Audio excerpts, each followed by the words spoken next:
అందరికీ నమస్కారం అండి. ఈరోజు నేను చేయబోతున్న వీడియో ఏంటంటే, బాబా గారి సచ్చరిత్ర పుస్తకంలో నుంచి కాదు. ఆహ్, టీచర్స్ డే సందర్భంగా ఆచార్య భక్తి. ఈరోజు దీని గురించి మాట్లాడుకుందాం. ఏంటంటే ఆహ్, విద్య లేనివాడు వింత పశువు అంటారు కదండీ! విద్య అంటే ఓన్లీ స్కూల్లోనో, లేకపోతే కాలేజ్‌లోనో, లేకపోతే గురుకులంలోనో చెప్పే పాఠాలా అండి? కాదు. కదా!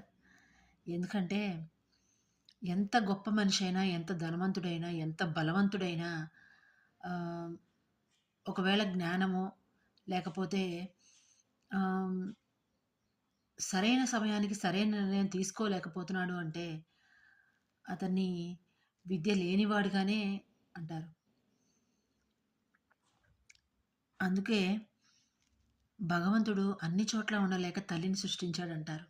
కానీ ఆ త్రిమూర్తులు ఒక్కటే అయ్యి ఆహ్, గురువుగా ఉన్నారు. ఆయనే దత్తాత్రేయ స్వామి కదండీ! బ్రహ్మ, విష్ణు, మహేశ్వరులు కలగలిపిన రూపమే దత్తాత్రేయ స్వామి కదా! ఆయన, ఆయన రూపంలో గురువుగా మనం ఆయన్ని పూజించొచ్చు. ఎలా చెప్పాలంటే, ఈ విద్య అంటే కేవలం పుస్తకాల్లో ఉండే సమాచారం కాదు. పుస్తకాల్లో ఉండే విషయము, ఎగ్జామ్‌లో రాయడము, పాస్ అవ్వడము ఇదసలు విద్య కానే కాదు. జ్ఞానం రోజు మన ఇప్పుడు దైనందిన జీవితంలో మనము చాలా ఫాస్ట్ అయిపోయి ఆహ్, అసలు పుస్తక పఠనం అనే దాన్ని వదిలేసాం. పుస్తక పఠనం పక్కన పెడితే కనీసం పేపర్ రీడింగ్ కూడా వదిలేసాం. ఎందుకంటే అది కూడా ఈ రోజుల్లో సోషల్ మీడియాలో దొరికేస్తోంది కాబట్టి. అదే మనము చేస్తున్న ఒక పెద్ద తప్పు అదే.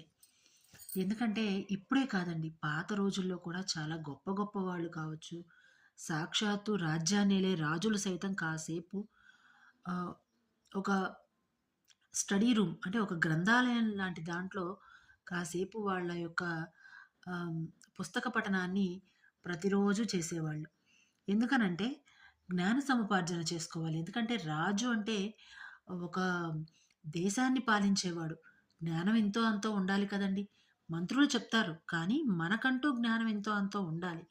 రాజు లాంటి వాడే జ్ఞాన సముపార్జన కోసం కాసేపు కేటాయించినప్పుడు, బ్రాహ్మణులు, పండితులు ఇలాంటి వాళ్ళు తమ కాలకృత్యాలు తీర్చుకున్న తర్వాత, వాళ్ళ వాళ్ళు చేయాల్సిన గ్రంథ పఠనం వాళ్ళు చేసేవాళ్ళు.